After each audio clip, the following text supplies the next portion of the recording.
Mixer grinder से कुल कितने तार निकले होंगे, उसका कनेक्शन किस प्रकार से किया जाएगा, ये सब विस्तार से जानेंगे। तो जो अधिकतर मिक्सर ग्राइंडर से वायर निकले होते हैं 4 ही निकले होते हैं, और कई मिक्सर ग्राइंडर से 4 वायर भी निकलते हैं, 5 भी निकलते हैं, 6 भी निकलते हैं। उन सब का कनेक्शन किस प्रकार से किया जाएगा। तो पहले हम इस 4 तार वाले मिक्सर ग्राइंडर का कनेक्शन की बात करते हैं। तो इसमें जो 4 वायर हैं उसमें से एक न्यूट्रल वायर होगा और 3 स्पीड के होंगे जो फर्स्ट, सेकंड और थर्ड स्पीड के होंगे। तो ये कैसे पहचाने कि न्यूट्रल वायर कौन सा है, फर्स्ट, सेकंड, थर्ड स्पीड वाले वायर कौन से हैं।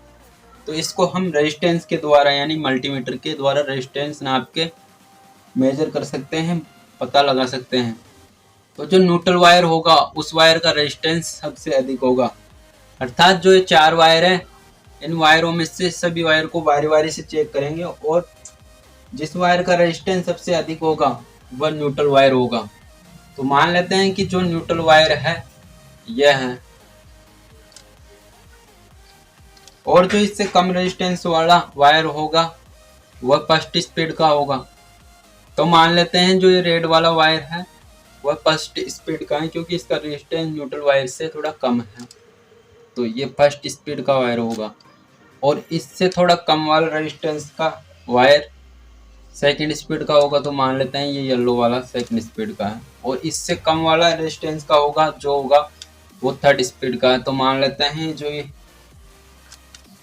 नीला वायर है वो थर्ड स्पीड का वायर है। तो इसके कनेक्शन की बात करते हैं। जो हमारा 3 पिन प्लग है उससे न्यूट्रल फेज अर्थ की सप्लाई आई होगी। तो हमें न्यूट्रल की सप्लाई को ओवरलोड रिले के एक पॉइंट में इन करवाना है, क्योंकि ओवरलोड रिले में तार जोड़ने के लिए 2 पॉइंट होते हैं, जिसमें एक से इन और एक से आउट करवाना होता है। ओवरलोड रिले टेम्परेचर के बढ़ने पर सप्लाई को कट कर देती है, या मोटर पर ज़्यादा लोड पड़ने पर सप्लाई को कट ऑफ कर देती है। ये सेफ्टी के नज़रिए से लगाई जाती है। तो ओवरलोड रिले के एक पॉइंट में सप्लाई को इन करवाते हैं न्यूट्रल की, और न्यूट्रल की सप्लाई दूसरे पॉइंट से आउट करवा कर मिक्सर ग्राइंडर में न्यूट्रल वाले वायर के साथ जोड़ देते हैं, कनेक्ट कर देते हैं। इस प्रकार न्यूट्रल की सप्लाई तो मिक्सर ग्राइंडर तक पहुंचने लगी। अब जो मिक्सर ग्राइंडर से 4 वायर निकले हुए हैं उसमें एक वायर में न्यूट्रल की सप्लाई, और जो 3 स्पीड के वायर हैं उनको भी रोटरी स्विच के साथ जोड़ देते हैं। तो फर्स्ट वाले स्पीड के वायर को फर्स्ट वाले टर्मिनल में जोड़ देते हैं, और सेकंड वाले स्पीड के वायर को रोटरी स्विच के सेकंड वाले टर्मिनल के साथ जोड़ देते हैं, और थर्ड वाले स्पीड के वायर को रोटरी स्विच के थर्ड वाले टर्मिनल के साथ जोड़ देते हैं।